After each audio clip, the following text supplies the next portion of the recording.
This is Optimal Startup Daily, episode 113, The Passion Trap, How the Search for Your Life's Work is Making Your Working Life Miserable, by Cal Newport of calnewport.com. And welcome back to Optimal Startup Daily, or welcome for the very first time if you just landed here. This is where I read to you from some of the best blogs on entrepreneurship.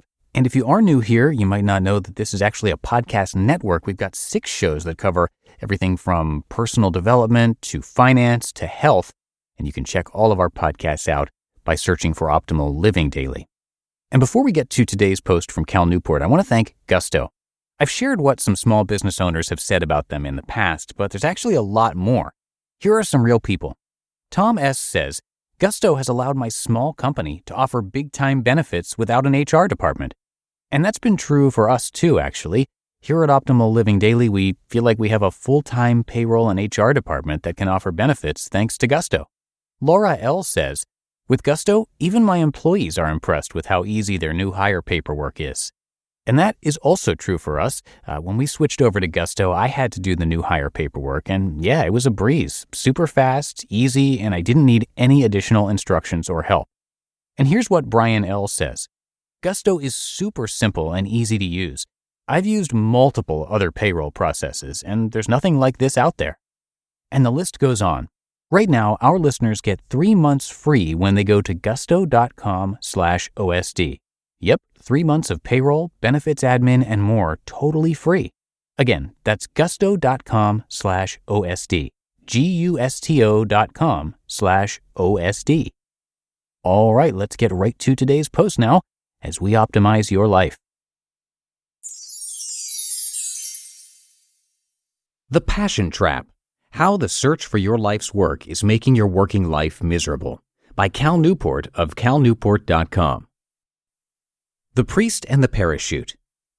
It began with a joke. In 1968, Richard Bowles, an Episcopal priest from San Francisco, was in a meeting when someone complained about colleagues bailing out of a troubled organization.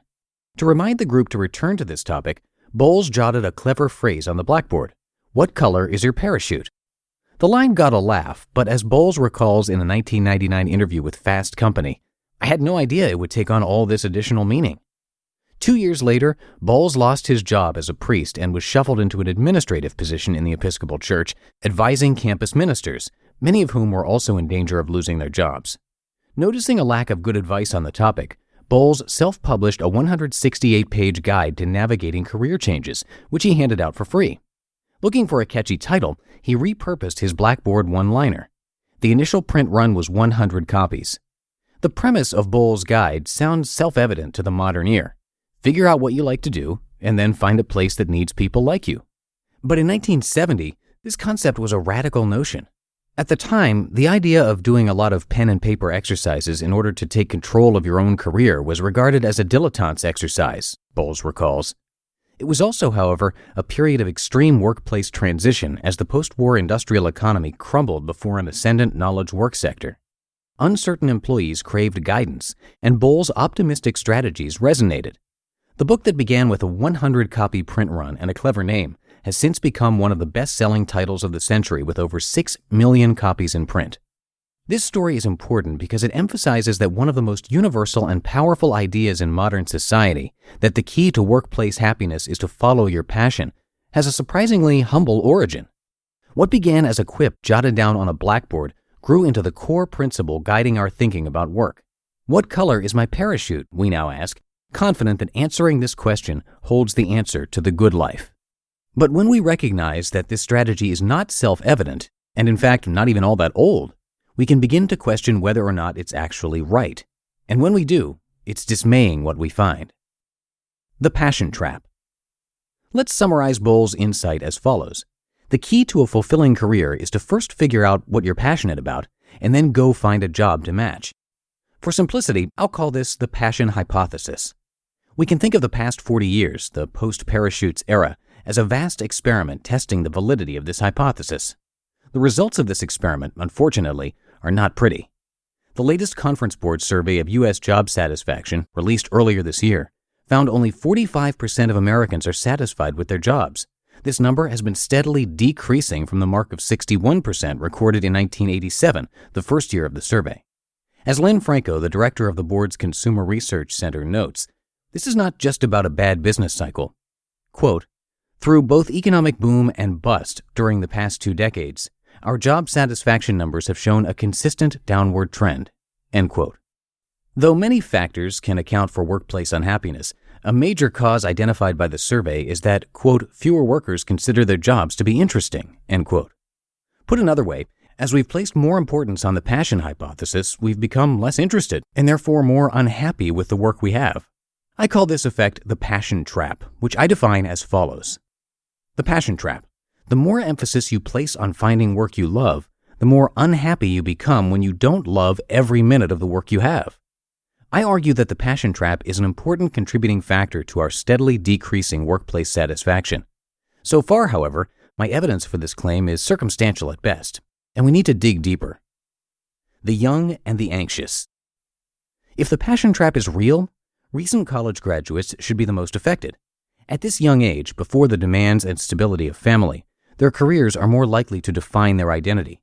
It's also the period where they feel the most control over their path and therefore also feel the most anxiety about their decisions. This predicts, therefore, that the passion trap would make young workers the most unhappy.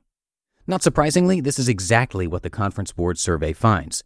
Roughly 64% of workers under 25 say that they are unhappy in their jobs, the highest levels of dissatisfaction measured for any age group over the 22-year history of the survey. To better understand why young people are so unhappy, let's turn to Alexandra Robbins and Abby Wilner's 2001 Ode to Youth Disaffection, Quarter-Life Crisis. This book chronicles the personal testimony of dozens of unhappy 20-somethings, and as the passion trap predicts, most of the stories revolve around uncertainty regarding the search for the right job. Consider, for example, the tale of Scott, a 27-year-old from Washington, D.C. Quote, my professional situation now couldn't be more perfect, Scott reports. I chose to pursue the career I knew in my heart I was passionate about, politics. Scott succeeded in this pursuit. Though he had to start at the bottom as a volunteer campaign aide, within 2 short years after college graduation, he had the, quote, Capitol Hill job I dreamed of, end quote. Rationally, he should be happy with his work. He says, I love my office, my friends, even my boss. Yet he's not. It's not fulfilling, he despairs. Scott has since restarted his search for his life's work.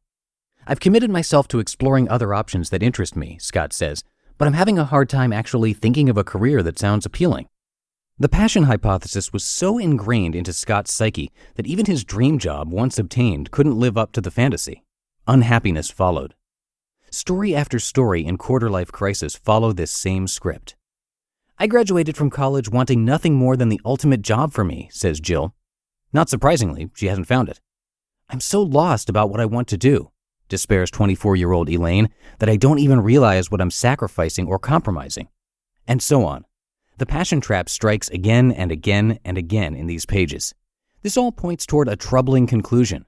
Not only is the passion hypothesis wrong, it's also potentially dangerous, leading us into a passion trap that increases our feelings of unhappiness and uncertainty. Happiness beyond passion. These initial articles in my Rethinking Passion series have been negative.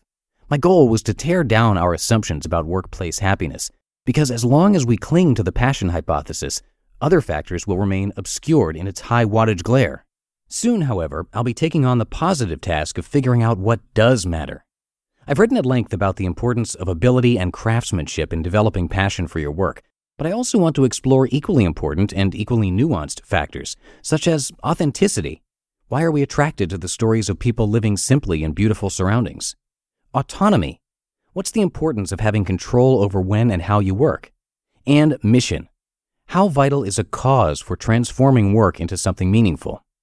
Stay tuned for this discussion to continue. And in the meantime, I welcome your own reflections on the reality, not cliches, of finding fulfilling work. You just listened to the post titled The Passion Trap, How the Search for Your Life's Work is Making Your Working Life Miserable by Cal Newport of calnewport.com. And thank you to Skillshare for sponsoring today's episode. Get creative and learn some new skills this new year. Explore your creativity at Skillshare.com/OSD and get a free trial of premium membership. Skillshare is an online learning community that offers membership with meaning. There are so many topics to explore, including music production, web development, creative writing, and many, many more.